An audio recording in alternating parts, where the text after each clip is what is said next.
अल्हम्दुलिल्लाहि वकफ़ा वसलामुन अला हबीबिहिल मुस्तफ़ा अम्मा बअद फ़अऊज़ु बिल्लाहि मिनश शैतानिर रजीम बिस्मिल्लाहिर रहमानिर रहीम वला तहसबन्नल्लाह गाफ़िलन अम्मा यअमलुज़ ज़ालिमून इन्नमा युअख़्खिरुहुम लियौमिन तशख़सु फ़ीहिल अबसार सदक़ल्लाहु मौलाना अज़ीम। बारगाह रिसालत मुआब सल्लल्लाहु अलैहि वसल्लम में दुरूद पाक का हदिया पेश करें। अल्लाहुम्मा सल्लि अला सय्यिदिना मुहम्मदिन मअदनिल जूदि वल करम व आलिहि व अस्हाबिहिल किराम व इब्निहिल करीम व बारिक व सल्लिम सलातन दाइमतन सरमदन अबदा। जब रब तबारक व तआला इंसान को पैदा करना चाहा तो कुरान में उसका जिक्र यूँ है, वइज़ क़ाल रब्बुका लिल मलाइकति इन्नी जाइलुन फिल अर्दि खलीफा, कि अल्लाह ताला ने फरिश्तों से फरमाया कि मैं ज़मीन में अपना खलीफा बनाने वाला हूँ। इंसान को अल्लाह ने क्या फरमाया? अपना खलीफा। इंसान अल्लाह का नायब बनाया जा रहा है। तो फरिश्तों ने क्या कहा था रब ताला की बारगाह में? अतजअलु फ़ीहा मन युफ़सिदु फ़िल अर्द, अतजअलु फ़ीहा मन युफ़सिदु फ़ीहा, ऐ अल्लाह क्या तू ऐसे को खलीफा बनाएगा जो ज़मीन में जाकर फसाद मचाएगा, जुल्म करेगा, खून नाहक करेगा। अल्लाह तबारक व तआला ने इरशाद फरमाया, इन्नी अअलमु मा ला तअलमून, मैं जो जानता हूँ वो तुम नहीं जानते। तो फरिश्तों का ये पूछना अल्लाह की बारगाह में कि ज़मीन में आने के बाद इंसान फसाद मचाएगा, बिल्कुल वो रियल बात थी और आज है। देखा जा रहा है कि ज़मीन में फसाद मचाने वालों की तादाद बढ़ती चली गई। लेकिन अल्लाह का निज़ाम है, ये दारुल अमल है, दारुल इम्तिहान है कि यहाँ भेजा गया है इंसानों को पावर देकर, ताकत देकर, इख्तियार देकर। पाबंदी ऐसे नहीं कि तुम कुछ नहीं कर सकते। आज़ाद अल्लाह तबारक व तआला ने इंसान को पैदा करके इम्तिहान के लिए इस ज़मीन पर भेजा है। लेकिन साथ में रब तबारक व तआला ने इंसानों को हिदायत देने के लिए और बुराइयों से बचाने के लिए अंबिया इकराम भी भेजता रहा कि तुम्हें सीधा रास्ता बताएंगे, फसाद मत करना। पहले दिन से इस रुए ज़मीन पर इंसानों के आने के बाद जो फसाद शुरू हुआ वो कत्ल से शुरू हुआ। आदम अलैहिस्सलाम के बड़े बेटे का कत्ल हो गया। दो चीजें आप ज़हन में रखें, इस रुए ज़मीन पर पहला फसाद है कत्ल। और वजह क्या बनी कत्ल की? औरत। औरत की वजह से, जो तारीखों में ये मिलता है, दो भाई एक ही औरत से शादी करना चाहते थे और एक के हक में वो जायज़ था जो शरीयत आदम में था, लेकिन दूसरा नाहक उस औरत को हासिल करना चाह रहा था। तो उसने अपनी औरत को हासिल करने के लिए रास्ते से उसके जायज़ शोहर को हटाने के लिए कत्ल कर दिया। ये दुनिया का पहला कत्ल था। तो कत्ल से शुरुआत हुई, औरत सबब बनी, उसके बाद ये फितनों का दौर और फसाद का दौर चलता रहा। रुए ज़मीन पर फसाद होता रहा और अंबिया इकराम अलैहिस्सलाम आते रहे और वो हिदायत दो तरीके से देते। ज़ुबानी तौर पर, अखलाकी तौर पर जो दावत है उनकी सीधे रास्ते की वो देती, लेकिन कुछ ढीठ तबीयत के लोग होते हैं तो उनको अपने मौजिज़े दिखा करके दावत देते। कुछ लोग हैं जब तक उनको अचंभे वाली चीज़ नज़र ना आए तो उनकी तबीयत एक्सेप्ट नहीं करती। तो अल्लाह के नबियों ने मौजिज़े भी दिखाए। मौजिज़ा नबी के हक होने की दलील है। ये दो चीज़ें जब नहीं मानी कौम ने, पहले उनकी वाज़ो नसीहत, दूसरे उनके मौजिज़े से भी नहीं मानी, तब फिर तीसरी चीज है अल्लाह का अजाब। अल्लाह का अजाब आया और उन्हें घेर लिया। और ये तारीख में एक बार नहीं, बार बार होता रहा। रब तबारक व तआला मोहलत देता है जालिमों को। और कुरान पाक की वही आयत मैंने आज आपके सामने तिलावत की। अल्लाह फरमाता है वला तहसबन्नल्लाह गाफिलन अम्मा यअमलु ज़ालिमून। लोगों, ये हरगिज गुमान मत करना कि अल्लाह तबारक व तआला जालिमों से बेखबर है। हरगिज ये मत सोचना कि वो गाफिल है अल्लाह जो कुछ जालिम कर रहे हैं इन कामों से, हरगिज नहीं। इन्नमा युअख्खिरुहुम, हाँ वो उनको ढील दिया हुआ है। लियौमिन तशखसु फीहिल अब्सार, उस दिन तक के लिए ढील दिया हुआ है जब सबकी आंखें उन्हें पहचान लेंगी और दर्दनाक तरीके से उनकी गिरफ्तारी होगी। जुल्म क्या चीज है, इसकी डेफिनेशन जरूरी है हर इंसान को मालूम होना। जुल्म आम तौर पर हम लोग ये समझते हैं कि ना इंसाफी, इनजस्टिस को जुल्म कहा जाता है, और वो दूसरे के ऊपर जब भी किया जाए तो उसको जुल्म, बल्कि जुल्म आदमी अपने आप से शुरू करता है। कुरान पाक में कई जगहों पर अल्लाह ने ये बयान फरमाया कि वो बड़ा जालिम है जिसने अपनी जान पर जुल्म किया। दूसरों पर जुल्म बाद में होगा, तकरीबन इंसान अपने आप पर भी तो जुल्म कर रहा है। अपने आप पर जुल्म कैसा होगा, अपने आप पर जुल्म कैसे? अपने आप पर जुल्म ये है, जुल्म की तारीफ जो डेफिनेशन है वो ये है, वदअ शै अला गैरि महल्लिही, किसी भी चीज को उसकी असली जगह से हटाकर रख देना। टोपी को अगर कोई पाँव में पहने तो उसकी जगह तो नहीं है, चप्पल को कोई सरों पर रख रहा है तो उसकी जगह तो नहीं है, ये जुल्म है। जिस चीज का जो मकाम है उसको वहां पर रखना ये इंसाफ, और उस चीज से उसे हटा देना ये जुल्म। इसको क्या कहते हैं? जुल्म। किसी भी चीज की असली हैसियत से उसको हटा देना। अब इंसान अपने आप पर जुल्म कैसे कर रहा है? अल्लाह ने तुम्हें अशरफुल मखलूकात बनाया, और अगर तुम अपने आप को जानवर की जगह रख रहे हो तो जुल्म अपने आप पे कर रहे हो। सबसे पहले तुम अपने आप पर जुल्म कर रहे हो। तुम जानवर नहीं, तुम गलाजत नहीं खाते, तुम माँ बहनों के साथ ज़िना नहीं करते, अशरफुल मखलूकात बनाए गए हो। अल्लाह ने तुम्हें अक्ल सलीम अता किया, सूझबूझ की ताकत अता किया, अच्छे बुरे में तमीज़ करने का सलीका दिया। ये सारी चीज़ें अल्लाह ने तुम्हें अता की हैं। अगर इनका इस्तेमाल ना करते हुए इंसान अपने आप को गलाजत में डालता है तो गोया कि वो जुल्म अपने आप पर कर रहा है। सबसे पहले उसने अपने आप पर जुल्म किया। जब कभी कोई गुनाहों में मुलव्विस होता है तो कुरान कहता है उसने अपने आप पर जुल्म किया है। इसीलिए तौबा के मुतालिक जब भी फरमाया गया तो यही कहा गया, जिन लोगों ने अपनी जानों पर जुल्म किया है। अपनी जानों पर जुल्म करना आपको लगता होगा हैरत की बात है, कोई आदमी अपने आप पर कैसे जुल्म करेगा? जुल्म का मतलब सिर्फ वही नहीं चाकू छुरी तलवार से मार देना। जुल्म ये है अपनी हैसियत को गिरा देना। जो मकाम अल्लाह ने तुझे दिया था वो छोड़कर तुम किसी और गलाजत में पड़ गए, ये सबसे पहला जुल्म है जो हमने अपने आप के साथ किया इंसान होने के नाते। दूसरी और एक खास सिफत अल्लाह ताला ने आपको अता किया, आप इंसान होने के साथ साथ उम्मत मोहम्मदिया है। अब स्टेटस बढ़ गया है तुम्हारा, तुम्हारी जगह बढ़ गई है जिस जगह पर अल्लाह ने तुम्हें बयान किया है।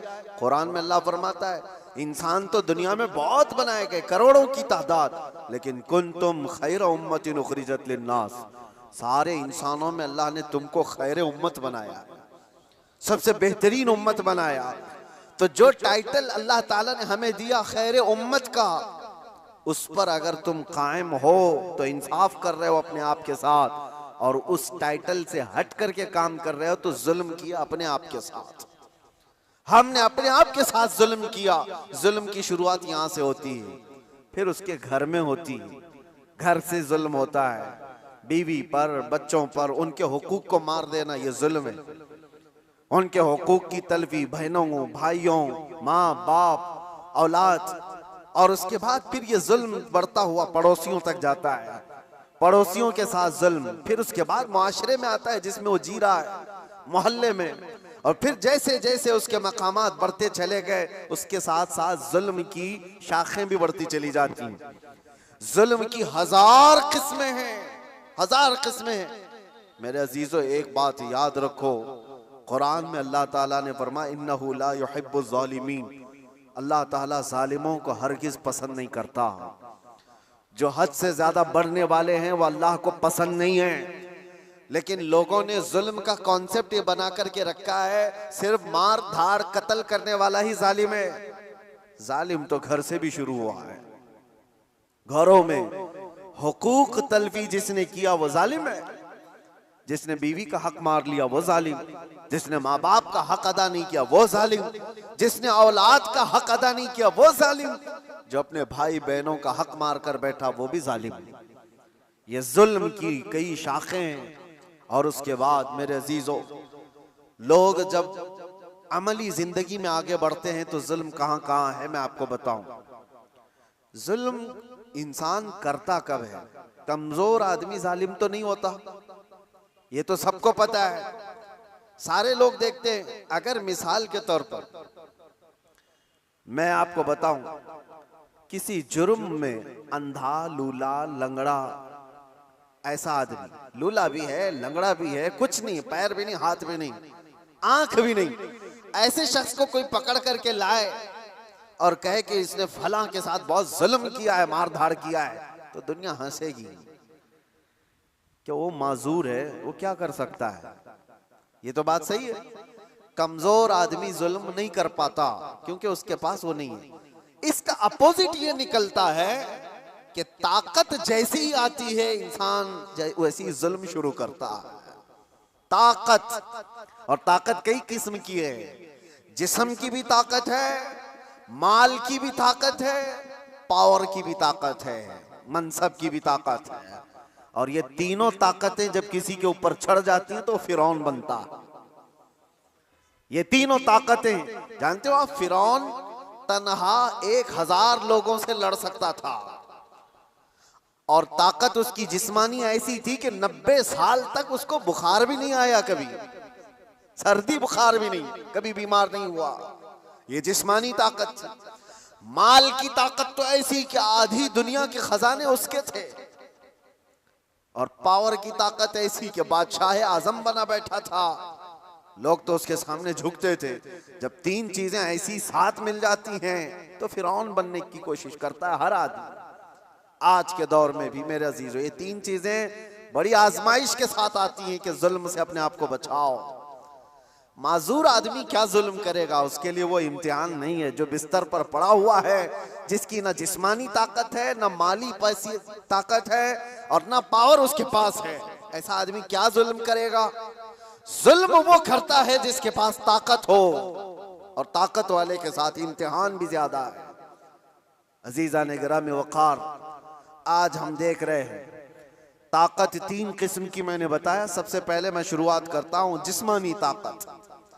जिस्मानी ताकत जब किसी के पास हो तो सबसे पहले वो मुक्का आजमाई की कोशिश करता है, हर एक पर देखता है मेरा मुक्का कितना तेज लगता है। वो ट्रायल शुरू कर चुका है। बॉडी बनाने के साथ ही उसको चाहिए ये कि किसी पर एक थप्पड़ लगा करके देख लूं कितना तेज लगता है। उसकी जिस्मानी ताकत का वह इस्तेमाल शुरू कर चुका है। मैं आपको बताऊं, जिस्मानी ताकत में मेरे अजीजों हैदर कर्रार को कौन पहुंच सकता है? जो शेरे खुदा, फातह खैबर, मुश्किल कुशा सैयदना अली इब्न अबी तालिब करमल्लाहु वजहुल करीम, उस जमाने के 40 सहाबा जो दरवाजा उठा नहीं पा रहे थे, तन्हा हजरत अली ने एक हाथ से उठाकर फेंक दिया था। जिनकी ताकत का यह अंदाजा करो। हैदर कर्रार की जिस्मानी ताकत को सारी ये सब नहीं पहुंच सकते काजू बादाम वाले। लेकिन एक जंग के मौके पर मौला अली शेर खुदा रदी अल्लाह तआला अन्हु लड़ रहे हैं और सामने जो मुकाबिल में पहलवान था अचानक उसको ऐसा पछाड़ दिया कि उसके सीने पर चढ़कर खड़े हो गए। अब हैदर कर्रार के शिकंजे में जो आ जाए, अरे वो शेर नर है जिनकी मां ने ही नाम हैदर रखा हो। जैसे ही वो पंजे में आया, क्या करता, कसमसाया, फड़फड़ाया, लेकिन उसने एक काम क्या किया, आपके मुंह पर थूक दिया। थूक दिया। जाहिर सी बात है लास्ट मोमेंट पे आदमी ये कोशिश करता है कि मैं मर ही रहा हूं तो सामने वाले को कुछ करके चला जाऊं। उसने थूक दिया। ऐसी मोमेंट पर ताकतवर का गुस्सा डबल हो जाता है। मैं पहले एक बार में मारने वाला था, अब 4 बार में मारूंगा। तूने किया कैसे मेरे साथ? किसी को तुम एक मार रहे थे लेकिन उसने माँ की गाली दे दी, अब 4 और लगाओगे, क्योंकि गुस्सा बढ़ गया है, गुस्सा और तिलमिलाया है तुम्हारा। हजरत अली के साथ ये हुआ, उनके सामने जो मगलूब था उसने थूक दिया। होना ये चाहिए था कि आप तड़पा तड़पा के उसको मारें। जिसके चेहरे को देखना रसूलुल्लाह ने इबादत कहा, उस चेहरे पर अगर कोई थूके तो उसको तो तड़पा के मार देते। हजरत अली छोड़कर खड़े हो गए, उसको छोड़ दिया। मारने का था, छोड़ दिया, खड़े हो गए, कहा जा। उसने ताज्जुब से पूछा कि मैं तो मरने ही वाला था इसलिए थूक दिया, और तुमने छोड़ क्यों दिया? मौला अली करमल्लाहु वजहुल करीम का जवाब सुनो ताकत वाले। आप फरमाते हैं अल्लाह ने मुझे जो जिस्मानी ताकत दी है वो मैं खालिस अल्लाह की रजा के लिए इस्तेमाल करता हूं। जब तूने थूक दिया तो मेरा नफ्स शामिल हो गया। अब अगर मैं मारता तुझे तो बात ये होती कि तेरे थूक के बदले में मैंने मारा है।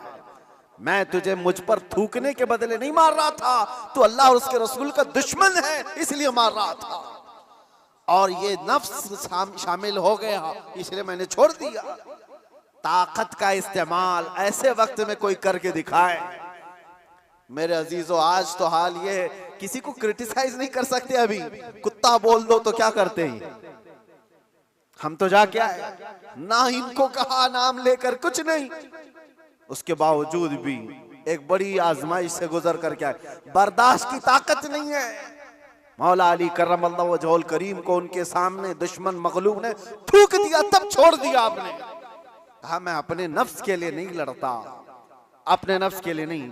और आज जो कुछ भी पावर का इस्तेमाल है, ताकत का इस्तेमाल है, वो सिर्फ और सिर्फ नफ्स के लिए है। आज नफ्स के लिए।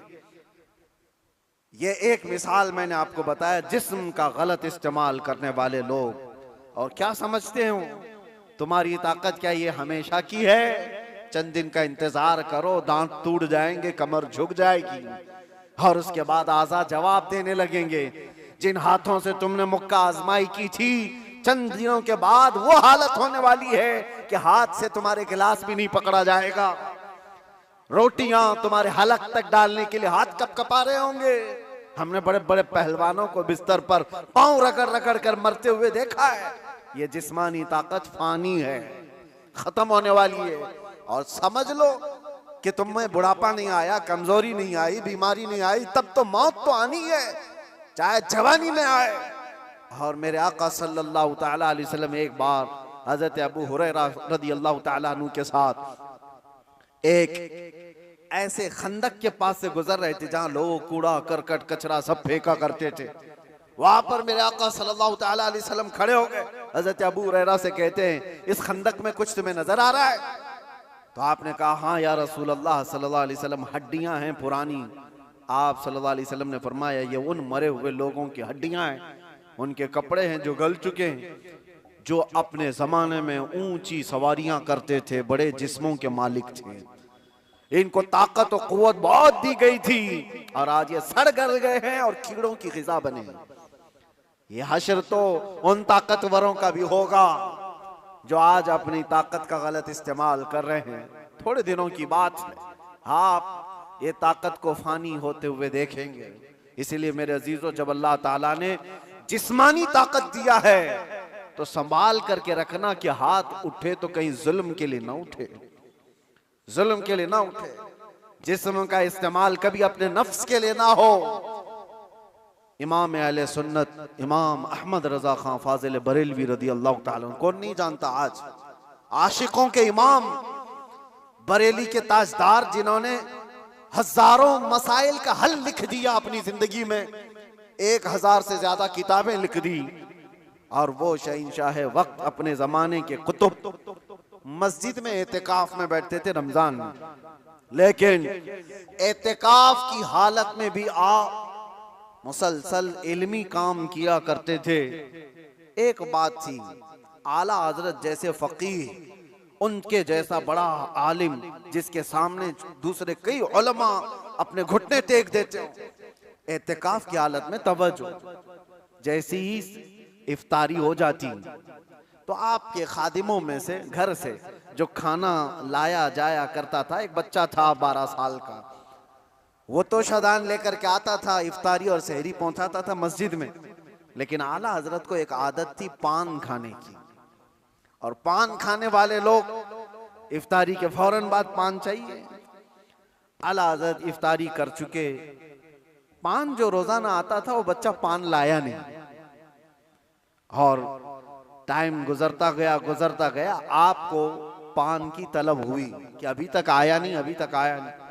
वो तकरीबन घंटा भर के बाद वो बच्चा आया और दौड़ता हुआ आया, कहा बड़े मौलाना साहब पान रह गया।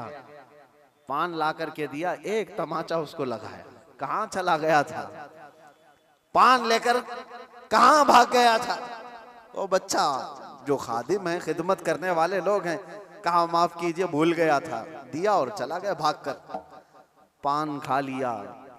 आपके शागिर्द हैं अल्लामा जफरुद्दीन बिहारी रहमतुल्लाह तआला अलैह, उन्होंने लिखा है इसको, आला हजरत के शागिर्द। वो कहते हैं पान खाने के बाद आला हजरत इतने बेकरार हो गए, तरावी हो गई, टहलते रह गए इधर से उधर बेचैनी से। मैंने जाकर पूछा इमाम वक्त से आला हजरत से, मौलाना जफरुद्दीन साहब फरमाते, कहा क्या वजह है। आला हजरत ने कहा मौलाना जाओ वो बच्चा कहाँ है उसको ढूंढ के लाओ। कहा क्यों, क्या हुआ। कहा उसको बुला लाइए, मैं उसको मार दिया था। तो मौलाना जफरुद्दीन रहमतुल्लाह अलैह फरमाते मैं ढूंढने के लिए निकला, वो कहाँ मिलता, रात हो गई थी, कहीं दुबुक के सो गया हो। लेकिन आला हजरत ने रात भर ढूंढने लगवाया, जो भी शागिर्द आए उससे कहो बच्चे को ढूंढ लाओ जो खाना लाता है हमारा। वो कहीं मिला ही नहीं। रात भर आप सोए ही नहीं, मस्जिद में टहलते रहे बेकरारी के साथ। सहरी का वक्त हुआ तो तोशादार लेकर बच्चा आ गया, उसकी ड्यूटी थी। वो जैसे ही आया आला हजरत लपक कर दरवाजे पर जाते और जाकर तोशा उसके हाथ से लिया, रख दिया और घुटने टेक कर जमीन पर बैठ गए। वक्त के मुजद्दिद की बात कर रहा हूं। उस बच्चे के दोनों कंधों को पकड़ा और कहा बेटा कल की रात मैंने थप्पड़ मार दिया था अपने हाथ से तुझे, खालिस मेरे पान के लिए, ये मेरे नफ्स के लिए मारा था, तो अल्लाह के लिए मुझे माफ कर दे। वक्त का इमाम अब छोटे बच्चे से कह रहा है मुझे माफ कर दे। वो बच्चा कसमसा रहा है, घबरा रहा है। देखा है वक्त के बड़े बड़े फकीह और मुफ्तियान कराम इस इमाम के सामने बैठ जाते हैं अदब से, और ये वक्त का इमाम मुझसे माफी तलब कर रहा है। बच्चे ने कहा हुजूर छोड़ दीजिए, मैंने कुछ समझा ही नहीं, मुझे कुछ पता ही नहीं। आला हज़रत ने कहा नहीं ऐसा नहीं होगा, तू कह दे माफ किया। मौलाना जफरुद्दीन फरमाते हैं मैं देखता खड़ा था।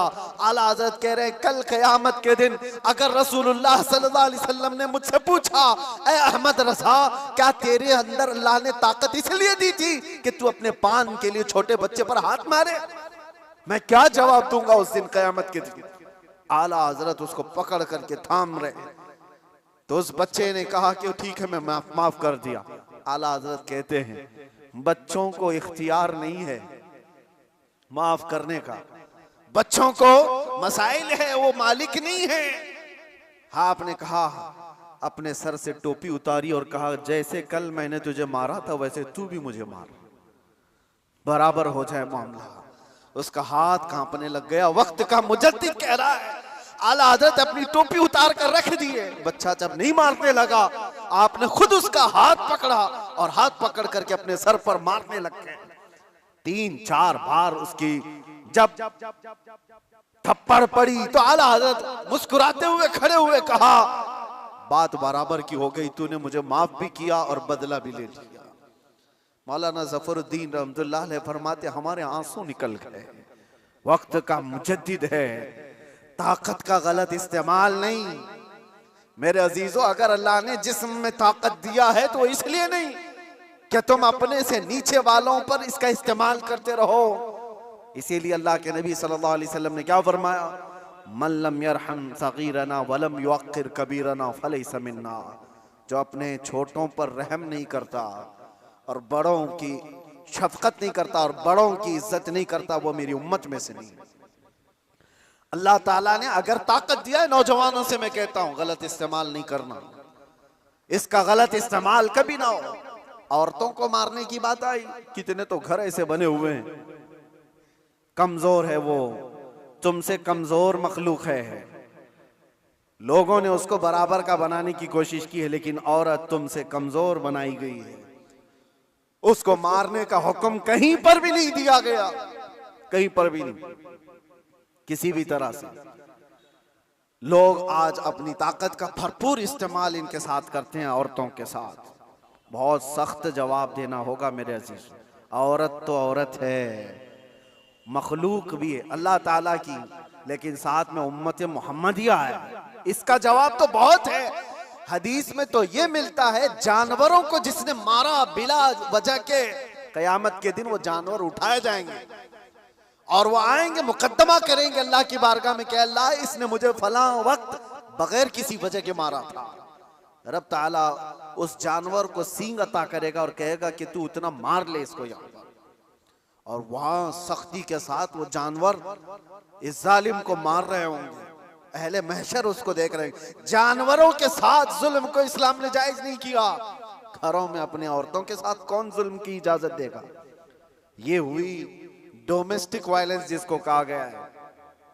मैंने अंदर कैद में देखा कितने ऐसे कैदी औरतों को जला करके अंदर आए हुए हैं, छोटी छोटी बातों पर, जहेज के नाम पर, दो खानदानों के झगड़ों पर औरतों को जला दिया, मार दिया, खत्म कर दिया। ऐसे कितने वाक़यात। इंसान को जब ताकत ज्यादा आ जाए तो वो जुल्म के रास्ते पर आ जाता है। यहां अपने आप को कंट्रोल करना मेरे अजीजों, ये वक्त का बहुत बड़ा चैलेंज है तुम्हारे साथ। ये हुई जिस्मानी ताकत, और जब माल आ जाए, अल्लाह अकबर, ये बड़ी आजमाइश है, ये बड़ी आजमाइश है। चर्बी ज्यादा उस वक्त आती है जब माल ज्यादा आता है। जिस्मानी ताकत तो चले, आदमी अपने आप को कंट्रोल कर लेगा, रोक लेगा, लेकिन माल की चर्बी ये बड़ी खतरनाक है। ये तो गरीबों का मजाक उड़ाती है सबसे पहले, दीन को हल्का समझती है सबसे पहले। ये मौलाना लोग, ये हमारी कैटेगरी के नहीं है, या उलमा, ये तो कमतर लोग हैं, यतीम लोग हैं, लावारिस लोग हैं। मालदार सबसे पहले दीन का मजाक उड़ाने लग जाता है। इसीलिए माल आए तो हमेशा दुआ ये करना कि अल्लाह माल के साथ उस्मान गनी की सखावत अता कर दे। माल आए तो अब्दुर्रहमान बिन औफ की अखलाक व किरदार के साथ आए, वरना कारून के पास भी था, शद्दाद के पास भी था, हामान के पास भी था, माल बहुत था उनके पास, लेकिन उनके माल ने उनको तबाह बर्बाद कर दिया। आज भी जिसके पास माल आया, पैसा आया, वो ये सोचता है रातों रात सब कुछ मैं अपना बना लूं, अपना खरीद लूं। अच्छा, एक बात और भी मैं बता दूं, जिन 3 चीजों की बात मैंने कहा जो इंसान को जुल्म के रास्ते पर लाती है, पहले उसकी जिस्मानी ताकत, दूसरे दौलत, तीसरे पावर, ओहदा, ये तीनों ऐसी चीजें हैं जो परमानेंट रहने वाली है ही नहीं। परमानेंट रहने वाली तीनों में से कोई चीज नहीं है। हाँ, इतना है कि जिस्मानी ताकत को जाने में टाइम लग सकता है, थोड़े टाइम बाद जाएगी, लेकिन वो भी पक्का नहीं। किसी हादसे में गिर गया, वो सारी जिस्मानी ताकत भस्म हो जाएगी। लकवा मार गया तो बड़ा सा बड़ा पहलवान बिस्तर पर आ गया, कुछ नहीं होने वाला है। मैंने सऊदी में देखा एक बहुत हट्टे खट्टे आदमी को, कोमा में है बेचारा, अब तो गल गया, लेकिन जिस वक्त कोमा में आ गया तो सिर्फ एक अटैक कुछ हुआ, कोमा में चला गया, जिस्म पूरा गल गया, खत्म हो गया। तो जिसको अपने जिस्म पर बहुत ताकत था वो अचानक भी जा सकता है, लेकिन नॉर्मली देखा गया है कि जाने में टाइम लगता है। जिस्मानी ताकत, माल का कोई भरोसा नहीं। लोग ये कहते इतना हमारे पास है कि 7 पुश्तें खाएंगी। हमने उस घर को भी देखा, उसका खुद बेटा 10-10 रुपए की भीख मांगता है। जिसने ये कहा था कि इतना मेरे पास है कि 7 पुश्तें खा सकती हैं, उसका सगा बेटा आज 10 रुपए मांगता है। ये माल को जाने में ज्यादा वक्त नहीं। तीसरा पावर और मनसब। जो लोग आज बैठे हुए हैं उनको लगता है कि सब कुछ हम अपनी कुर्सी से कर लेंगे। तुम्हारी कुर्सी को हिलने में देर नहीं लगता। तुम्हारा जुल्म जो है ये दीमक है जो इस कुर्सी को खाकर खत्म कर देगा।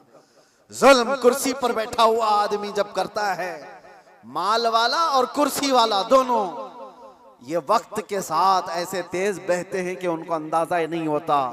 उन्हें पता नहीं उनके जुल्म के शिकार मजलूमीन की आहें अल्लाह तक जा रही हैं। रब तबारक व तआला कुरान में फरमाता है कि अल्लाह तबारक व तआला इनके कामों से बेखबर नहीं। जो लोग पीड़ित हैं, जुल्म से निशाना बने हुए हैं, तो क्या इनको इंसाफ नहीं मिलेगा? दुनिया की अदालत इंसाफ ना दे, अल्लाह की अदालत तो है जो इंसाफ अता करे। जालिम दुनिया में भी भुगतेगा और आखिरत में उसका दर्दनाक अंजाम है, दर्दनाक अंजाम है। फिरौन के साथ क्या हुआ, नमरूद के साथ क्या हुआ? अरे एक मच्छर से हिलाक हो गए। फिरौन पानी में गर्क कर तबाह हो गया, गर्क होकर तबाह हो गया। अबू जहल को 2 छोटे बच्चों ने मार के गिरा दिया। जो ताकत और माल का नशा था जिसको, आज हालात ऐसे मेरे अजीजों, ये 2 तरह का जुल्म बहुत बढ़ गया है, माल का और पावर का। आज जो पूरी इंटरनेशनल न्यूज घूम रही है अमेरिका की दादागिरी, कोई बोलने वाला है इस पर? वो किसी भी मुल्क के राष्ट्रपति को उठा करके ले जाए, किसी को कुछ नहीं। हालांकि नई बात नहीं है, नई बात नहीं। पावर है ना, ताकत है, नशा है, वो कुछ भी कर सकता है। ये पहली बार नहीं, ऐसे कई मुल्कों के साथ हुआ है। दूसरे मुल्कों में जाकर के बम गिरा देना, दूसरे मुल्कों के चुनी हुई सरकारों को गिरा देना, ये पहली बार है। जो आज सोशल मीडिया पर गर्दिश कर रही है बातें, वेनेजुएला के साथ ऐसा हुआ वैसा हुआ। अरे खुद यहाँ हमारे मुल्क में जब मुंबई पर अटैक हुए थे, हमले हुए थे, आपको पता होगा, काफी साल पुरानी बात, ताज पर और ये वीटी में जो हमले हुए थे, उस वक्त पकड़ करके एक अजमल कसाब को तो बहुत घुमाया गया है न्यूज में, लेकिन आपको पता है एक मास्टरमाइंड और भी था, डेविड नाम का, और उसको गिरफ्तार भी किया गया। लेकिन अमेरिका की फौज आकर उसको रातों रात यहां से लेकर अमेरिका चली गई, और ये कह करके कि इसका मुकदमा हम चलाएंगे। दादा है साहब, हमारे मुल्क का मुजरिम है, हमारे मुल्क में फसाद किया, लेकिन कानून उनका चलेगा। ये क्या है? ये पावर का इस्तेमाल। दुनिया यही चीज देखती है आज, जिसकी लाठी उसकी भैंस कहा जाता है। ये मुहावरा यही है, ताकत का ऐसा इस्तेमाल। और ये लोग दुनिया को इंसानियत का दर्ज दे रहे हैं, ह्यूमन राइट्स बनाए हुए बैठे हैं, इंसानों के अकदार ये सिखाएंगे हमें जो दुनिया को जुल्म से हाँकते हैं। मेरे अजीजों, एक बात याद रखो, अल्लाह के नबी सल्लल्लाहु तआला अलैहि वसल्लम ने अगर फरमाया कि जुल्म को अल्लाह पसंद नहीं करता, तो रसूलुल्लाह ने अपनी जिंदगी से करके दिखाया है। यह नहीं है कि तकरीरों में कहा है या कोई स्टेटमेंट है। यह दुनिया के यूएनए का एक स्टेटमेंट होगा, अमेरिका का, यूरोप का स्टेटमेंट होगा कि ह्यूमन राइट्स के खिलाफ कोई भी कुछ करेगा तो हम उसको पकड़ेंगे, मारेंगे। जुल्म के खिलाफ हम बोलेंगे, हम पीस चाहते हैं। ये सब ढकोसले हैं, जुमलेबाजियां हैं, लेकिन सब उनके खुद के अमल की बात आए तो कोई इसमें खरा नहीं है, कोई पक्का नहीं है। लेकिन आओ, बारगाह रिसालत मुआब सल्लल्लाहु अलैहि वसल्लम, अल्लाह के नबी सल्लल्लाहु तआला अलैहि वसल्लम जब फरमाते हैं कि जुल्म जायज नहीं, तो मस्जिद नबवी का वो माहौल है, सहाबा बैठे, हुजूर ने फरमाया ये मेरे आखिरी वक्त होंगे, मैं दुनिया से जा रहा हूं, मफहूम मैं बता रहा हूं, इसके बाद हो सकता है तुमसे मुलाकात ना हो, लेकिन तुम में से किसी पर भी कोई हक मेरा बाकी रहे या मुझ पर किसी का हक बाकी है तो खड़ा हो और मुझसे सवाल करे। हुजूर ने फरमाया, और एक साहबी खड़े हो गए, कहा या रसूलुल्लाह आप पर मेरा एक हक है। कहा क्या है? फला जंग में जब जा रहे थे आप सफ़ें सीधी कर रहे थे, मैं थोड़ा बाहर आ गया था, आपने छड़ी से मुझे मार दिया था, मैं बदला लेना चाहता हूं, आप पर मेरा हक है। तो रसूल करीम सल्लल्लाहु ताला अलैहि वसल्लम ये नहीं फरमाया इस्लाम का बादशाह जो इस्लामी सल्तनत को एस्टेब्लिश कर रहा हो कि तुम बादशाह जो पूरे कायनात में फैलने वाला दीन है उसके मुक्तदा और उसके आका से बदला लेने की बात कर रहे हो। नहीं फरमाया, हुजूर ने फरमाया उठो आओ, हजरत उमर तलवार निकाल लिए थे, कहा कौन है जो रसूलुल्लाह से बदला लेगा? हुजूर ने फरमाया उमर तलवार नीची करो, या अदालत की महफिल है, ये इस्लाम है, ये अल्लाह तबारक व तआला की मंशा के मुताबिक चलेगा, ना कि पावर के मुताबिक। पावर तुम्हारे पास है, इख्तियार तुम्हारे पास है। हुजूर ने फरमाया आ जाओ। वो सहाबी आए, लेकिन उन्होंने ये भी तकाजा किया कि या रसूल अल्लाह, जिस वक्त आपने मारा था मेरे जिस्म पर जुब्बा नहीं था, मैं नंगी पीठ था, आपने मार दिया था, मैं चाहता हूं आप भी अपना जुब्बा उतार दीजिए। हुजूर पाक सल्लल्लाहु अलैहि वसल्लम ने उस वक्त अपना जुब्बा उतार दिया बगैर कुछ कहे।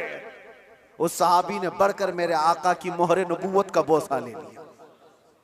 दोनों कंधों के बीच हुजूर के एक ऐसी मोहरे नबूवत थी जो सूरज से ज्यादा चमकती थी। ये निशानी थी मेरे आका के खातमुन नबीन की, खत्म नबूवत की मोहर। उस सहाबी ने बोसा ले लिया और कहा बदला हो गया मेरा ये। लेकिन अल्लाह के नबी सल्लल्लाहु अलैहि वसल्लम ने अपने आप को पेश तो किया है, कोई किसी के सामने ये गच तो बताए कोई। अरे आज का कोई भी नेता खड़ा होकर के कह दे किसी पर कोई हक बाकी है तो पूरे घर निकल आएंगे। हाँ, सबका तो खा के बैठा हुआ है छोटी छोटी चीजों के लिए। अब तो देखें लोग फिर भी संभलते नहीं है। मुझे हैरत इस बात की होती है, ये जो अभी इलेक्शन आ रहे हैं सारे नेता तो बाहर निकले होंगे, सब तुम्हारे पास अपनी अपनी कहानियां लेकर, लेकिन इनके पिछले जुल्म तो याद नहीं है, लोगों को भूल जाते हैं। अरे पानी के लिए लोगों से रिश्वत, घर के लिए रिश्वत, हर चीज के लिए।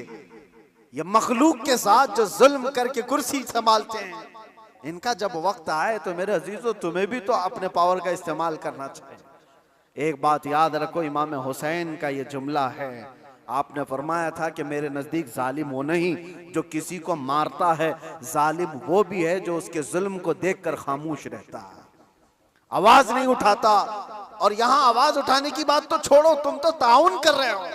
आप भाई आगे बढ़ो, हम तुम्हारे साथ हैं, जुल्म करते रहो हम भी तुम्हारे साथ हैं, पैसा खाते रहो हम भी तुम्हारे साथ हैं। ये क्या है? ये निजाम को बदलने की जरूरत है।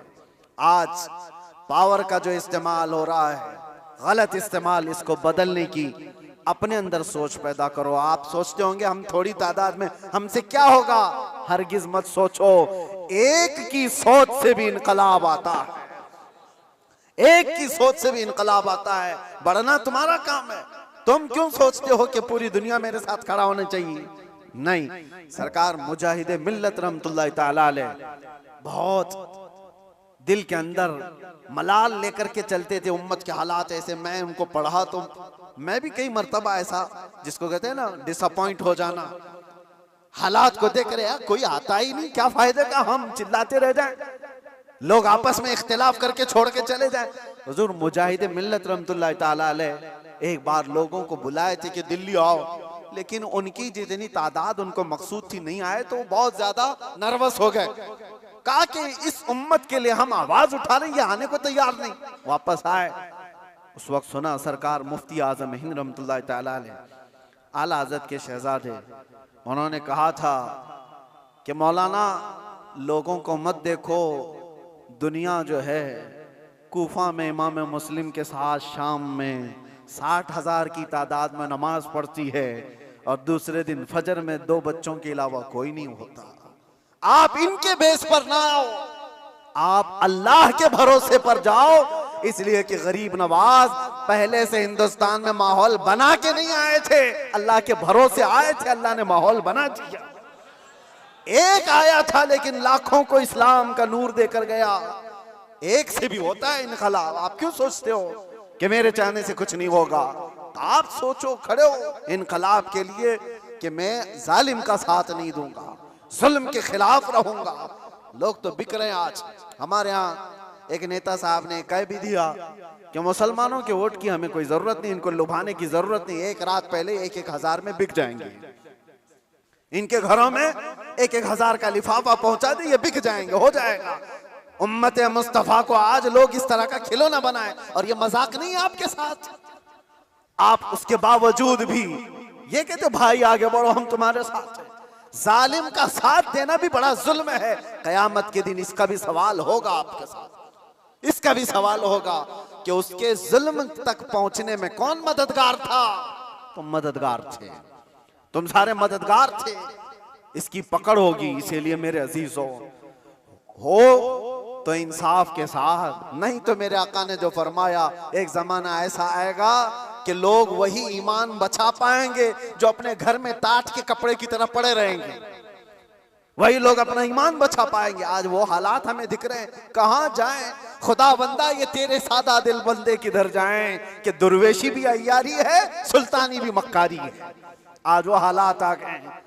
अजीजा ने गिराम वक़ार, खुलासा कलाम मेरा ये है, अल्लाह ताला ने जुल्म को सख्त नापसंद फरमाया, जुल्म को सख्त नापसंद फरमाया। आज जो पूरी दुनिया पावर का और माल का जुल्म कर रही है, ये हमारे लिए नया नहीं है, लेकिन हम जूझ रहे हैं। इंतजार करो, हर जुल्म के बाद अल्लाह तबारक व तआला एक नई सुबह तुलू फरमाता है। जालिमों का वक्त जाएगा, उसको जाना है। कुरान कहता है वकुल जाअल हक़ व ज़हक़ल बातिल। आप फरमा दें महबूब, हक आया और बातिल मिट गया। इन्नल बातिल कान ज़हूक़ा, और बातिल को तो मिटना ही है, मिटना ही है। जालिम को तो जाना ही है। वक्त आएगा हर एक का। इसीलिए मैंने वो जुमला कहा था जिसकी वजह से मुझे बड़ी सख्त सजा हो गई, कुछ देर की खामोशी है। इसीलिए कहा था कुछ देर की खामोशी है। ये जुल्म जितना भी होगा, अंधेरा हमेशा नहीं रहता, सुबह रोशन होगी। चांद को गहन हमेशा नहीं लगता, छट जाता है फिर वो चमकता है। ये उम्मत मोहम्मदिया है, आज खिजा रसीदा है। हालात खराब हुए हैं, लेकिन ये हमेशा के नहीं है। ये हालात छटेंगे और उम्मत मोहम्मदिया का वकार वापस आएगा। और हमारा काम क्या है? उम्मत को जगाना, बेदार करना, तुम्हारी तो हैसियत और तुम्हारी अपनी वैल्यू बताना कि तुम वो नहीं हो जिस तरह की जिंदगी गुजार रहे हो। 100 साल पहले इकबाल ने बहुत प्यारा शेर कहा था, बहुत प्यारा, हमें झिझोड़ते हुए कहा था कि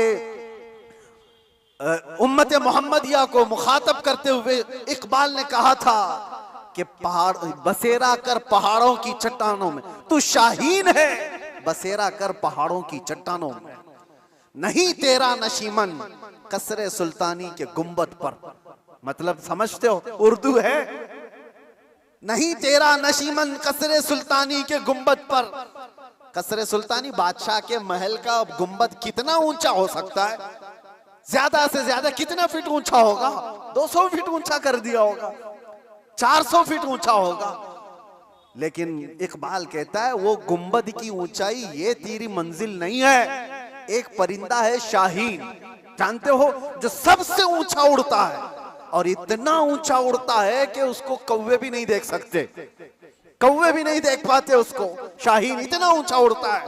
और इकबाल इसको उम्मत मोहम्मदिया को कहता है, नहीं तेरा नशीमन कसरे सुल्तानी के गुंबद पर, तेरी ऊंचाई इतनी नहीं है, यहाँ बैठने की नहीं है, तू शाहीन है बसेरा कर पहाड़ों की चट्टानों, तुम बुलंदी के लिए बनाए गए हो। ये क्या है? ये जो छोटी मोटी चीजें इसके लिए नहीं। अब आखिरी मेरा पैगाम ये है कि जुल्म ये भी है कि रिश्वत लेना, रिश्वत देना। अल्लाह के नबी सल्लल्लाहु अलैहि वसल्लम ने फरमाया, अर्राशी वल मुर्तशी किलाहुमा फिन्नार। रिश्वत लेने वाला, रिश्वत देने वाला दोनों जहन्नम में जाएंगे। मेरे आका ने फरमाया, हाँ, वोट के लिए जो पैसा बांट रहा है और जो ले रहा है, अगर ये रिश्वत की मंजिल में आया, दोनों जहन्नमी हैं। ये मेरे आका की हदीस है। इसीलिए कान खोल करके सुनो, उम्मत को हक बताना ये मेरा फरीजा है। बाद में जहन्नम का काम करना ना करना ये तुम्हारे हाथ में है। अल्लाह तबारक व तआला सबको हिदायत अता फरमाए। रब तबारक व तआला जुल्म की हर शाख से हमारी हिफाजत फरमाए। व आखिर दावाना अनिल हम्दुलिल्लाहि रब्बिल आलमीन। अस्सलामु अलैकुम।